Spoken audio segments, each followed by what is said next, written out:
આજે મેં એક એવો અમલ કર્યો કે 80 વર્ષના ગુના માફ થાય ને 80 વર્ષની ઇબાદતનો સવાબ મળે.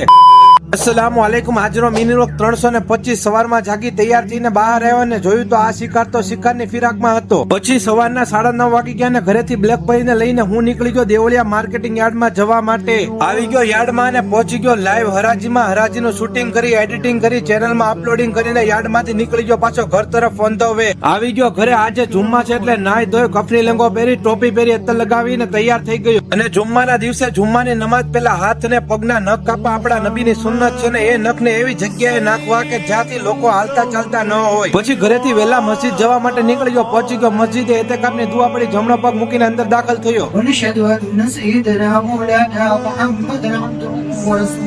અને જુમ્માની ટોટલ રકાત 14 હોય છે. જાણે કે લોકો 2 રકાત પડીને મસ્જિદ મૂકીને એમ ભાગે છે કે એમની ટ્રેન છૂટી ગઈ હોય. જુમ્માની નમાઝ પડીને હું આવી ગયો ઘરે. મને મળી ગયા બિલાડાભાઈ. બપોરનું જમી કાઢવીને હું અને મારા વાલિદ સાહેબ નીકળી ગયા કબ્રસ્તાન પર જવા માટે. પછી આવી ગયા કબ્રસ્તાન પર. અંદર આવી તમામને સલામ કરી, તમામ મરૂમને ફાતિહા દુરૂદ પડીને નીકળી ગયા પાછા ઘર તરફ ઓન ધ વે.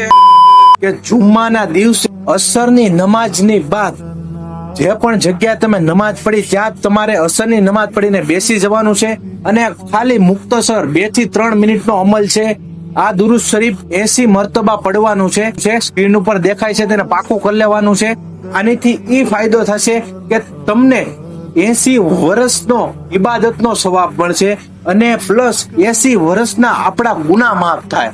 ખાલી 2-3 મિનિટનો જ અમલ છે. દુરૂદ શરીફ પડવાની ફિકર કરવાની છે એટલે એટલો મોટો ફાયદો છે. પણ આજના સમયમાં લોકો ફરજ નમાઝ પડીને નીકળી જાય છે. આવા નાના નાના મુક્તસર અમલ ઉપર કહેવાય કે કઈ ફોકસ જ નથી દેતા. તમે જોવો 2-3 મિનિટ આપણે કાઢીને કેટલો મોટો ફાયદો છે. 80 વર્ષ ઇબાદતનો સવાબ, 80 વર્ષના ગુના માફ. તમે જોવો તો ખરી. આપણે ઊંધા પછડાઈ જવું તો પણ એટલો સવાબ નહીં મળે.